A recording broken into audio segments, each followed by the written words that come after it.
그 후에 예수께서 나인이란 성으로 가실새 제자와 많은 무리가 동행하더니 성문에 가까이 이르실 때에 사람들이 한 죽은 자를 메고 나오니 이는 한 어머니의 독자요 그의 어머니는 과부라. 그 성에 많은 사람도 그와 함께 나오거늘 주께서 과부를 보시고 불쌍히 여기사 울지 말라 하시고 가까이 가서 그 관에 손을 대시니 맨 자들이 서는지라. 예수께서 이르시되 청년아 내가 네게 말하노니 일어나라 하시매 죽었던 자가 일어나 앉고 말도 하거늘 예수께서 그를 어머니에게 주시니 모든 사람이 두려워하며 하나님께 영광을 돌려 이르되 큰 선지자가 우리 가운데 일어나셨다 하고 또 하나님께서 자기 백성을 돌보셨다 하더라. 예수께 대한 이 소문이 온 유대와 사방에 두루 퍼지니라. 아멘. 오늘 말씀은 울지 말라라는 제목으로 우리 하나님의 말씀을 나누고자 합니다. 오늘 누가복음 7장에는 특별히 아주 대조적인 두 무리가 나타납니다. 한 무리는 주 예수께서 큰 기적을 베푸셔서 이방인 되는 백부장의 종을 고치시는 놀라운 기적을 맛보게 되고 그분의 말씀만으로 놀라운 변화가 일어나서 큰 승리를 맛본 한 무리가 나타납니다. 이 무리는 약속을 알고 또 예수 그리스도를 알아서 그와 함께하는 것만으로도 기쁨과 생명과 소생하시는 은혜가 있음을 확인하는 한 무리가 있습니다. 그런데 오늘 대조적으로 누가복음 7장에는 그 나인이란 성으로 들어가시는 큰 기쁨의 무리, 곧 예수 그리스도를 중심으로 한 하나님 나라의 백성을 앞으로 일구어갈 그 제자들의 무리와는 다른 아주 어려운, 아주 어두운, 아주 그늘이 져있는 그런 무리가 나타납니다.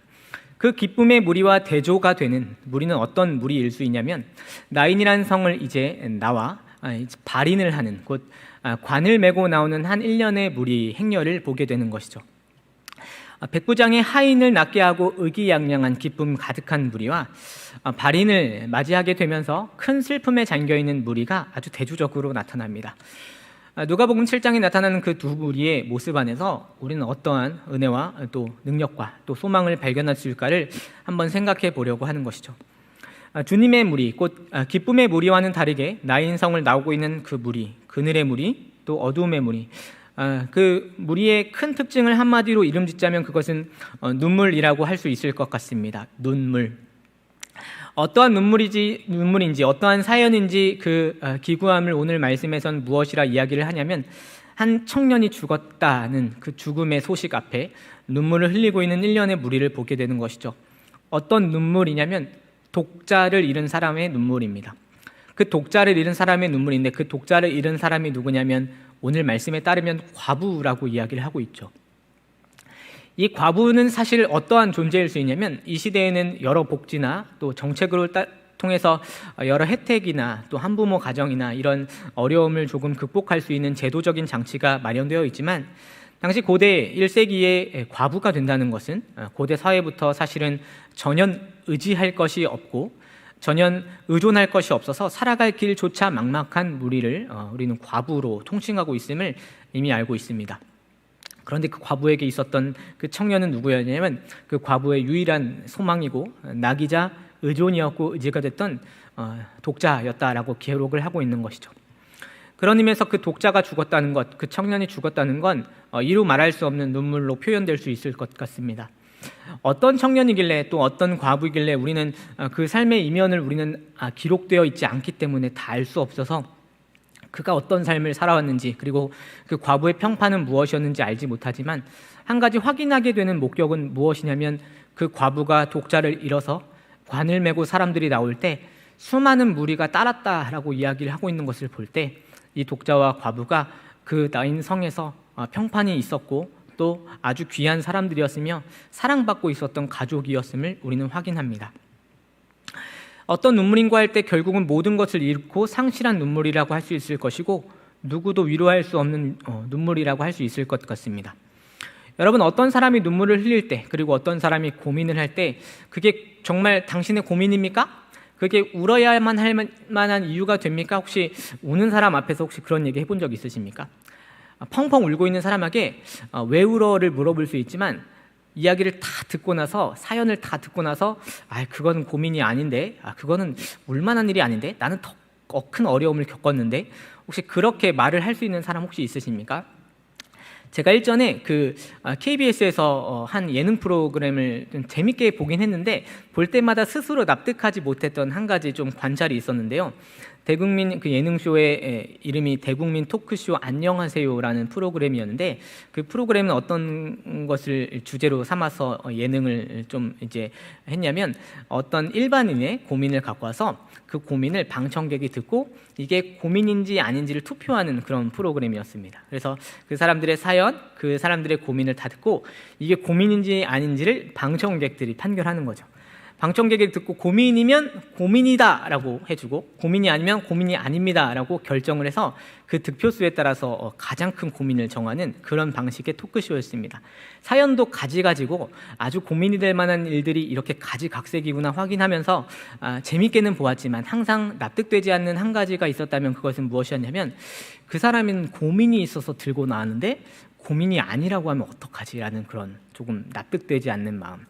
어떤 사람의 아픔을, 고민을 가지고 털어놓을 때 누군가는 힘들고 눈물 흘릴 수 있는데 그건 눈물 흘릴 만한 일이 아니야, 고민이 아니야, 그렇게 큰 일은 아니야 라고 과연 사람이 말하고 판단할 자격이 있을까 좀 생각해 보는 것이죠.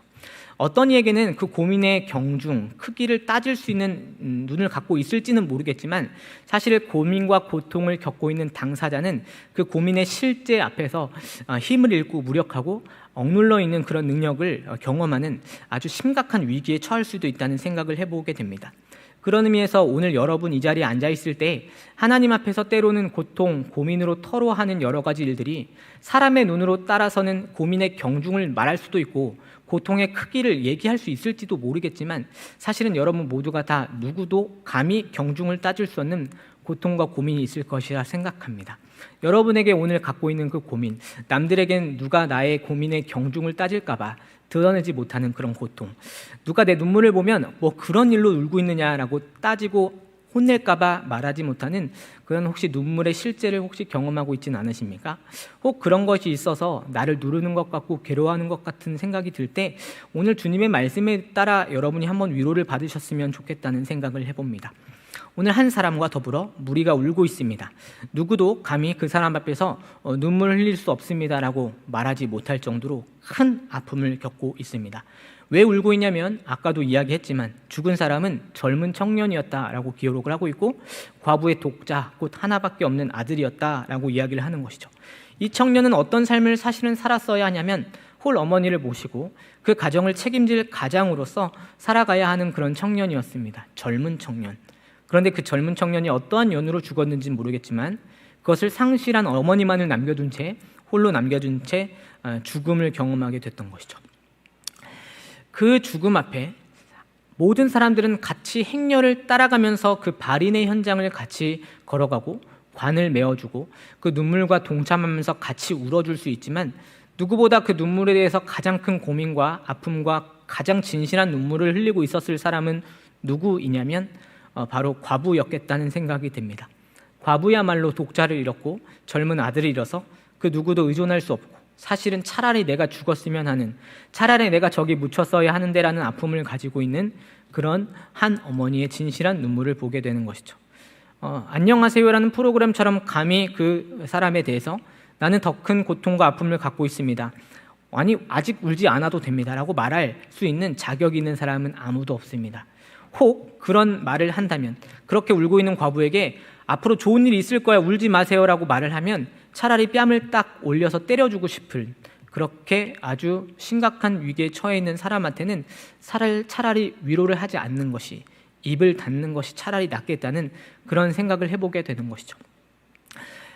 그런데 오늘 우리는 이상한 말씀 한 구절을 보게 됩니다. 사람으로서는 그 고통의 경중을 따질 수도 없고 감히 울지 말라 할 수도 없고 감히 위로하기도 어려운 그렇게 입을 닫아야만 하는 행렬의 무리 앞에서 한 기쁨의 무리가 다가오는데, 그 무리의 중심에 서 계신 한 분이 아주 이상하고 기이한 말씀을 그 과부에게 하십니다. 그 말씀이 13절입니다. 13절에는 이렇게 기록되어 있죠. 주께서 과부를 보시고 불쌍히 여기사 울지 말라 하시고. 오늘 우리는 기이한 구절 한 구절을 목도합니다. 그 기쁨의 무리의 중심에 있는 예수께서는 감히 사람으로서는 할 수 없는 위로, 아니 오히려 그렇게 말을 했으면 아까도 이야기했듯이 뺨을 올려 칠 만한 그런 아주 무례하고 어떤 의미에서는 아주 그 사람의 마음을 들쑤실 수 있는 그런 위로의 핵심을 이야기합니다. 감히 울지 말라라고 이야기를 하는 것이죠. 그 청년의 죽음은 죽은 지 상당히 됐음이 분명합니다. 마지막 남은 일이라고는 그 청년의 죽음은 확실했기 때문에 시체가 곧 썩어갈 수 있기 때문에 이 청년의 죽음 앞에 남아있는 마지막 일이라는 것은 무엇이냐면 묻히는 일 외에는 남지 않은 그 자리에 허망함이 모든 무리를 사로잡고 있었습니다.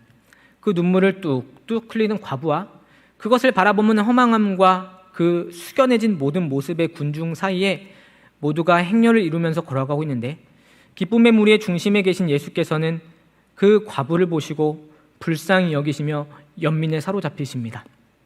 많은 사람들이 숙연하게 같이 아파하고 있는데 누구보다도 예수께서 가장 많이 불쌍히 여기면서 그 과부를 향하여 연민을 갖고 계십니다.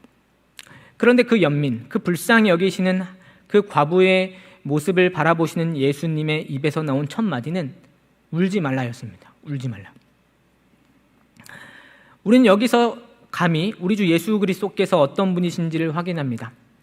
주님은 먼저 어떤 분이시냐면 구약의 말씀처럼 고아와 과부의 아버지가 되시는 하나님처럼 정말로 모든 것을 상실하여 의존할 것이 하나도 없는 이의 아픔을 참으로 연민하시는 분이 우리 예수님이구나를 먼저 확인합니다. 예수님이 먼저 그 울지 말라는 말씀 이전에 그 과부를 그 행렬보다 그 주민들보다 가장 많이 아파하시고 불쌍히 여기시며 연민을 느끼시는 분이었다는 사실을 생각합니다. 그 주님은 누구십니까? 하나님의 아들이시고 사실은 거룩하고 영화로운 처소에 계셔서 사람의 아픔과 질병과 어려움을 사실은 전혀 경험하지 않으셔도 되는 그분인데 그분은 어떻게 이 자리에서 말씀하시냐면 마음을 먹으시냐면 감히 그 하나님의 아들로서 고통과 죄의 질서와 죽음의 문제를 전혀 고민하지 않으셔도 되는 그분이 죽음 앞에 울고 있는 고통당한 그 과부를 불쌍히 여기십니다. 행렬의 숙연함과는 무관하게 그 과부만을 먼저 바라보시는 것이죠. 아무도 위로할 수 없는 그 자리에 주님은 그 과부 한 사람을 바라보시고 가장 불쌍히 여기시면서 하신 첫 마디가 바로 울지 말라였음을 확인합니다. 사랑하는 성도 여러분 앞에 어떤 이가 위로할 수 있을까 한번 생각해 봅니다. 각자 가지고 있는 삶의 무게나 짐의 여러 가지 그 경중이 어떤 이는 무겁게 느껴질 수도 있고 어떤 이는 적게 느껴질 수 있지만 저는 그 고민의 경중을 따지고 싶은 마음이 추호도 없습니다. 여러분의 아픔과 눈물은 진짜입니다. 그런데 그 아픔과 눈물에 대해서 저는 인간인지라 감히 아무 말도 할 수가 없습니다. 교구 사역을 하면서 느끼는 여러 어려움들이 있습니다. 어떤 어려움이 있냐면 전화상으로 또는 대면에서 만나서 같이 이야기를 나누는 그 자리에 사람이 참 기구하구나를 확인하는 그런 아픔의 현장을 듣곤 합니다. 얼마나 기구한지 감히 그 앞에서 눈물도 보이기가 어려운 숙연이라는 표현보다 더한 표현이 있다면 감히 입을 닫고 싶은 그런 마음이 드는 상태로 그런 기구한 아픔들을 듣곤 합니다. 어떤 어머니는 차라리 내가 아팠으면 좋겠다는 생각으로 자녀의 일어서지 못함을 지켜보는 부모들의 심정을 듣기도 하고 어떤 이는 남편의 그 어려움들을 묵묵히 보면서 그것을 전혀 회복시킬 수 없는 무력함 때문에 괴로워하기도 하는 그런 상황들을 보기도 하는 것이죠. 차라리 내가 그 짐을 졌으면 좋겠는데 차라리 내가 그 관에 들어갔으면 좋겠는데 그것을 할 수 없는 인간의 무력함과 죽음 앞에 놓여져 있는 사람의 그 아픈 현실을 보면서 그 기구한 아픔을 경험하는 사람의 여러 다양한 양상과 모습 속에서 저는 종종 입을 닫곤 합니다. 그러시군요. 그렇습니까? 그 고민과 처지를 오롯이 다 공감해주고 싶지만 사실은 그것을 당하는 당사자와는 전혀 비교될 수 없는 위로나 조언을 해야만 하기 때문에 그저 들어주는 것, 입을 닫는 것만으로는 할 수밖에 없는 다른 위로나 표현을 전혀 할 수 없는 그런 사람의 아픔과 짓눌리는 무게를 여러 교구 사역의 가정과 현실 속에서 목도하곤 하는 것이죠. 그 사람에게 제가 어찌, 그 가정에 제가 어찌 거짓된 공감을 할 수 있겠으며 그런 아픔에 대해서 어떻게 위선적인 위로를 할 수 있겠습니까? 차라리 입을 닫는 것이 그분에게 더 큰 힘이 되겠다는 생각이 드는 것이죠. 오히려 거기서 울지 마십시오. 힘내십시오. 좋은 일이 있을 것입니다. 말하면 혹 그 이야기를 들은 분이 저를 뺨이라도 때려주고 싶은 분노에 휩싸일까 봐 더욱 조심하는 것이 교구 사역의 현장이라는 것을 좀 생각해 봅니다. 어떤 이는 남들 앞에 그 눈물도 보이지 못하고 벽에 대고 꺼이꺼이 소리도 못 내서 울고 있는 분들도 봅니다. 어떤 이는 그 사연을 다 알고 있는데 남들 앞에는 들키기 싫어서 예배를 마치고 손수건으로 입을 가리고 눈물을 주룩주룩 흐르는 분의 그 교구 가정의 한 눈물들도 예배를 마치고 힐끔힐끔 보기도 하는 것이죠. 그렇게 사역을 하면서 여실히 느끼는 바는 사람은 반드시 죽는구나를 좀 생각해 봅니다. 사람은 모두가 고통을 갖고 있구나를 생각해 보는 것이죠. 반드시 죽는구나. 죽음 앞에서 아무도 거스를 수 없는 어떤 벽을 보는 것이고, 죽음 앞에 모든 사람들은 한 길 외에는 다른 길을 만나지 못하는구나를 봅니다. 죽는구나. 그 길이 미약한 존재가 경험하는 귀결이구나를 생각하는 것이죠. 저는 사람인지라 교구 사역자로서 목회자임에도 입을 닫고 아무 말도 하지 못할 때 주님은 그를 가장 불쌍히 여기시는데 하신 첫 마디가 울지 말라였다는 게 오히려 저에게는 큰 소망과 위로가 됩니다. 사랑하는 성도 여러분, 사람은 아무도 위로할 수 없고 감히 격려할 수 없고 권면할 수 없지만 주님은 여러분의 짐, 누구도 경중을 말할 수 없는 그 어려움과 무게감 앞에서 먼저 여러분을 향하여 불쌍히 여기시며 울지 말라 하신다는 그 말씀에 여러분도 위로를 얻으셨으면 좋겠다는 생각을 합니다. 주님은 울지 말라 하시고 어떤 행보를 보이시는가 한번 확인해 보고자 합니다. 주님은 14절에 울지 말라 하시고 나서 이렇게 다가가십니다. 14절 말씀, 가까이 가서 그 관에 손을 대시니 맨 자들이 서는지라. 예수께서 이르시되 청년아 내가 내게 말하노니 일어나라 하시매라고 하십니다. 주님은 울지 말라, 사람으로서는 감히 할 수 없는 위로를 하시고 나서 모든 군중들이 기이 여기며 어찌 감히 울고 있는 과부에게 울지 말라 할 수 있는가 아주 당혹스러워하는 그 현장 속에서 주님은 무엇을 하시냐면 스스로 나아가셔서 감히 그 무리 앞에서 그 한복판 중심에 있는 그 관에 놓여져 있는 청년의 곧 썩어 문드러질 것 같은 그 시체에 나아가 주님은 손을 대십니다. 우리 예수께서는 하나님의 아들로서 그 거룩하고 영화로운 처소에 계셔서 모든 거룩을 소유하고 계신 그분이 감히 부정함으로 상징되고 가장 핵심이 되는 죽음을 두려워하지 아니하시고 우리 예수님은 그 시체, 그 관에 손을 대십니다. 거룩으로 모든 삶을 살아오셨고 거룩을 소명과 소망으로 갖고 계시는 그분은 부정함이 오염될 수 있는 자리로 부정함이 다른 것을 부정하게 할 수 있다는 율법을 알고 있음에도 불구하고 그것을 두려워하지 아니하시고 그 시체에 손을 대십니다. 민수기 19장과 레위기 19장에는 사실은 사람이 민수기 19장과 레위기 21장에는 그 시체를 만지지 말라고 하신 율법이 놓여져 있죠. 그 율법에는 어떠한 기록들이 놓여져 있냐면 그의 백성은 죽은 자를 만짐으로 스스로 더럽히지 말라고 기록되고 있습니다. 혹 시체를 만져야만 한다면 누가 그것을 같이 쌓아주고 매장하고 만질 수 있냐면 그의 살부치인 어머니나 아버지나 그의 아들이나 딸이나 그의 형제나 출가하지 아니한 처녀나 그의 자매로만 몸을 더럽힐 수 있다 하셨습니다. 레위기 21장에 있는 그 구절이 오직 그 시체를 만질 수 있는 부정함을 감히 감수해도 되는 이들을 가족으로 말씀하셨습니다. 그리고 어떻게 하셨냐면 그 가족조차 시체의 부정함을 대할 때 민수기 19장에는 일주일에 2번을 목욕으로 재개하여 정결 의식을 행해야 그 부정함에서 정결해진다라고 말씀하셨습니다. 시체의 부정함은 거룩함을 떠나는 것이기 때문에 감히 그 시체를 댈 수 있는 자격이나 요건을 가장 크게 제한을 했던 것이죠. 그래서 정결이 무엇인지 거룩이 무엇인지를 주님 율법 가운데서 하나님께서 가르쳐 주셨습니다. 그런데 오늘 그 예수님은 그 율법과 시체의 부정함을 알고 계신 우리 예수님은 그 관에게 나아가 손을 대십니다.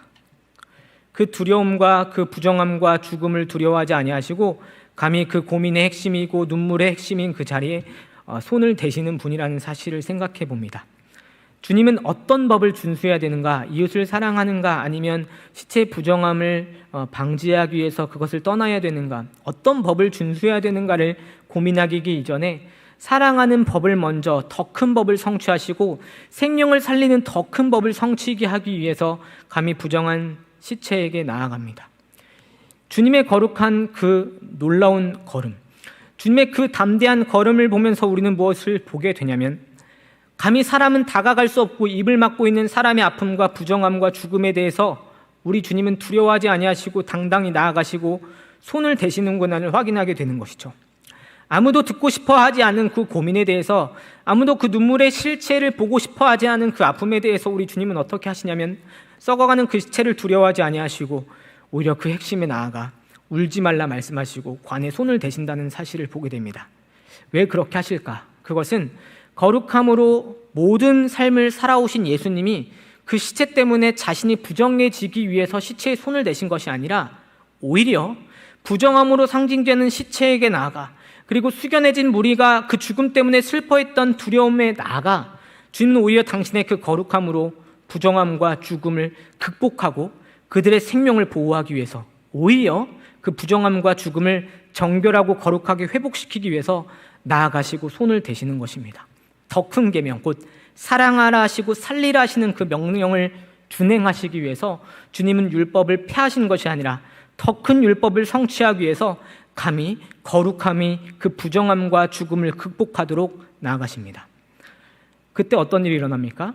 일어나라 하신 주님의 말씀에 따라 썩어갔던 시체가 이제는 살아나는 생명으로 바꾸어가는, 부정함이 이제는 완전한 정결함으로 변화하는, 죽음이 더 이상 두려움을 드러내지 못하고 그 그늘이 오히려 거룩함으로 가득 덮이는 소생하는 생명을 보게 되는 것이죠. 사랑하는 성도 여러분, 왜 주님이 여러분에게 나아가실 수 있는지 아십니까? 왜 주님이 여러분에게 나아가셔야만 하는지 혹시 아십니까? 그것은 사람은 그 부정함과 그 어려움과 그 죽음의 실체 앞에 입도 닫고 아무것도 하지 못하지만 우리 주님만이 우리에게 다가오실 때 그 부정함을 정결로 바꾸실 수 있으시고 그 죽음을 생명으로 바꾸실 수 있으시며 그 눈물의 그늘을 주님만이 위로의 소망으로 바꾸실 수 있는 유일하신 하나님의 아들 되시기 때문이다라는 사실을 오늘 말씀을 통해서 보는 것이죠. 그렇기 때문에 예수님만이 감히 여러분에게 울지 말라 하실 수 있다는 사실을 우리는 확인해야 하는 것입니다. 그 청년은 어떻게 되었을까요?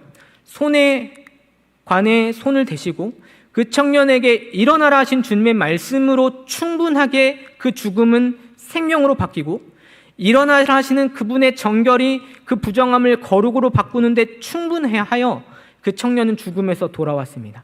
그것을 확인하는 것이 어떤 기록이냐면 그 청년이 15절처럼 죽었던 자가 일어나 앉고 말도 하거늘 이라고 기록되며 예수는 그 청년을 어머니에게 건네줍니다.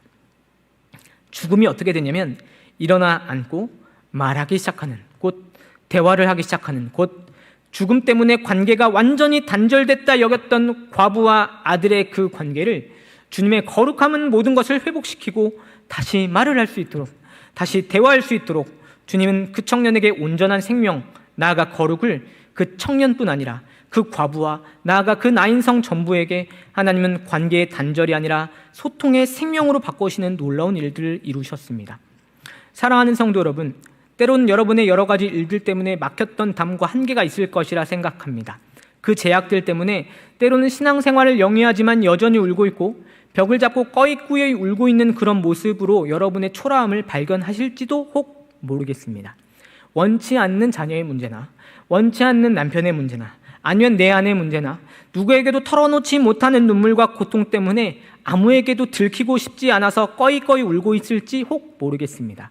그게 부정함 때문인지, 죄 때문인지, 건강 때문인지, 아니면 죽음 때문인지는 모르겠지만 우리 주님이 그 자리에 오실 때 주님이 어떠한 변화를 일으키셨는가를 우리는 생각을 해보며 주님께 다시 소망을 구해야 함을 확인합니다. 사랑하는 성도 여러분, 사람의 인생 속에서 가히 탄식조차 나오지 않는 기구한 아픔을 혹시 여러분도 목도하고 계시지 않습니까? 우리 화성교회 성도 여러분을 봤더니 그 기구한 아픔 속에서도 묵묵히 주님을 바라보면서 위로를 얻는 많은 가정들을 이따금씩 보곤 합니다. 그런 사실을 볼 때마다 목회자로서 부끄러움을 느끼며 진짜 위로가 예수님께 있구나를 정말로 아픈 기구한 그들의 현장 속에서 오히려 목격하고 확인하는 것이죠.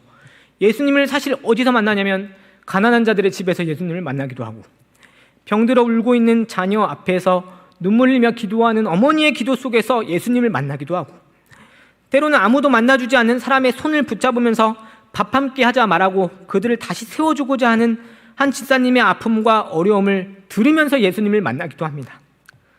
그렇게 예수님이 여전히 살아계시구나. 그렇게 예수님이 여전히 부정함과 어려움과 죽음을 두려워하지 아니하시고 나아가 그 아픔을 다시 메어 주시는구나를 생각해 보는 것이죠. 사랑하는 성도 여러분, 오늘 이 사건을 누가가 기록한 이유는 무엇 때문일까요? 관에게 나아가신 예수님의 그 울지 말라 하시는 그 말씀이 어떤 의미이길래 감히 오늘 이 기록 속에서 우리에게 약속과 소망을 주시기 위해 주님이 이 말씀을 허락하셨을까요?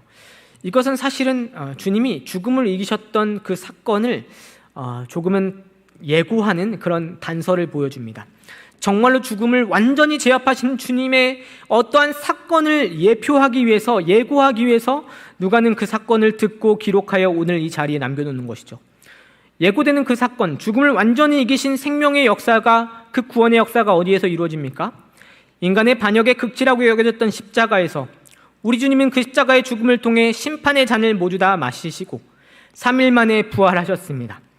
주님이 부활하신 그 사건은 오늘 이 사건의 생명을 예고하신 놀라운 성취인 것이죠. 그 부활을 통해서 주님은 무엇을 드러내셨냐면 더 이상 죽음이 우리의 두려움이 될 수 없다는 것을 가르쳐 주셨고, 실제로 죽음을 제압하신 왕은 우리 주 예수 그리스도라는 사실을 보여주셨습니다.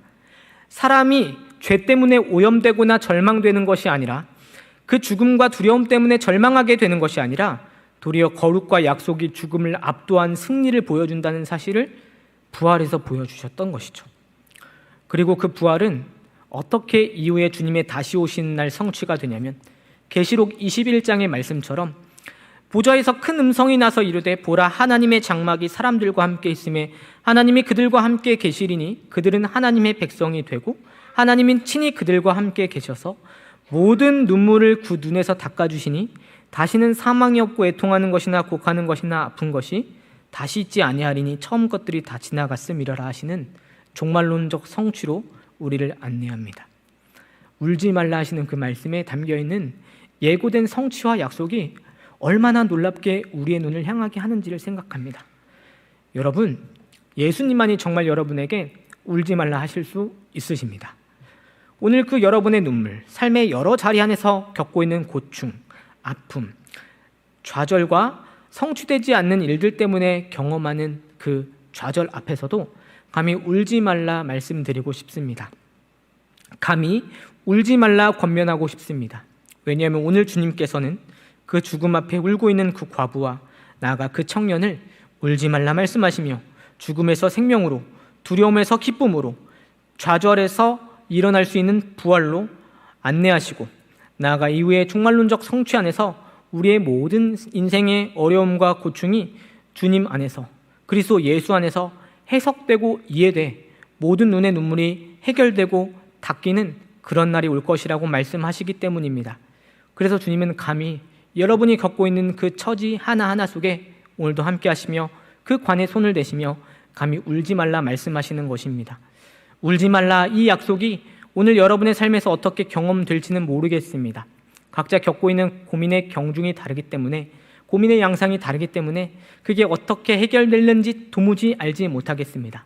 그래서 감히 나아질 것입니다, 감히 회복될 것입니다, 감히 더 좋은 상황이 열릴 것입니다 라고 말할 수는 없지만 확언하며 말할 수 있는 건 주님이 여러분에게 손을 대시면 누구도 바꿀 수 없는, 누구도 경험할 수 없는 은혜를 여러분의 인생에 부어주실 것입니다. 여러분의 관계에 부어주실 것입니다. 여러분의 좌절을 일어서게 하실 것입니다. 주님이 손을 대시면 정말로 여러분 만나주실 것입니다 라고 감히 선언할 수 있을 것 같습니다. 혹 여러분의 어려움을 일평생 어떻게 감내하게 하실지 모르겠지만, 그러나 주님은 그 벽 앞에서도 여전히 울지 말라 하시는 예수님 안에서 위로와 연민을 구하는 여러분에게 긍휼하신 하나님께서 그리스도 예수 안에서 여러분을 구원하셨기 때문에 앞으로도 묵묵히 이끌어 가주실 것이고, 그렇게 손을 대어 주실 것이고, 그렇게 일으켜 주실 것입니다. 혹 이 말씀을 오늘 이해하며 소망을 붙드는 여러분이 혹시 이 자리에 있으시거든, 여러분이 붙들고 나아가게 되는 그 생명과 그 죽음을 이기신 그리스도 예수의 능력이 여러분이 앞으로 만나는 모든 사람들의 그 부정함에 손을 대사 거룩함으로 바꾸게 하시는 그런 전달자요 통로가 되게 하시기를 기도하겠습니다. 여러분이 겪고 있는 그 걸음걸음과 살아내시는 그 삶 속에서 한 사람 한 사람 만나시고 대화하시는 그 자리 속에서 여러분이 갖고 허락된 그 거룩과 생명으로 예수 그리스도의 능력으로 만나는 모든 사람들의 죽음과 두려움을 감히 일어서게 할 수 있는 능력의 사자가 바로 여러분이 되시기를 바랍니다. 죽음을 이기신 그리스도 예수 안에 소망 있는 하루를 묵묵히 살아내시고 여러분을 불쌍히 여기시고 사랑하시는 예수 안에서 참된 위로와 소망을 얻는 사랑하는 화성교회 성도 여러분 되시기를 진심으로 축원합니다. 아멘. 기도하겠습니다. 거룩하신 주님 감사합니다.